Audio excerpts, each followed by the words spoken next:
Sarasu மாலாசிலா bus ஏறி போயிட்டு வரதுல உசுறு போயிடும் போலையே.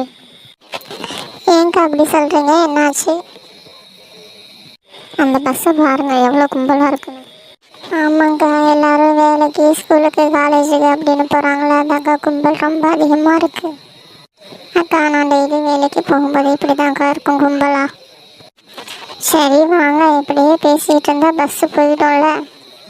அம்மாடியோ ஏற முடியலையே, உள்ளே வாங்க உள்ளே வாங்க. இல்லாமா உள்ளே போவான், அதெல்லாம் நகரமா நானாச்சும் போவேன். எனக்கு இருக்கிறத கொஞ்சோண்டு வாழ மாறி முடி, இந்த கும்பலை பார்த்தா அந்த முடி மிஞ்சிக்கிட்டு போயிடும் போலே. பட்டாக்கா சரசு மாலாக்கா யாராவது எனக்கு கொஞ்சம் உள்ளே பிடிச்சி இல்லைங்களே.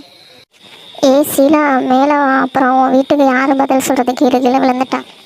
அப்பாடி எப்படியோ எல்லாரும் ஒரு வேலையாக கொஞ்சம் உள்ள பஸ்ஸுக்குள்ளே வந்துட்டாங்க. என் பொண்ணுங்க பஸ்ஸில் போகிறதே கடுப்பாக வருதுன்னு சொல்லும் போதெல்லாம் எனக்கு புரியலம்மா. இப்போ தான் புரியுது எதனால் அப்படி சொல்லுதுங்கன்னு. ஆமாக்கா, இவ்வளோ கும்பலில் போயிட்டு வரதெல்லாம் பெரிய சாகசம் தான். மக்களே பிடிச்சிருந்தா சப்ஸ்கிரைப் பண்ணுங்கள், லைக் அண்ட் ஷேர் பண்ணுங்கள்.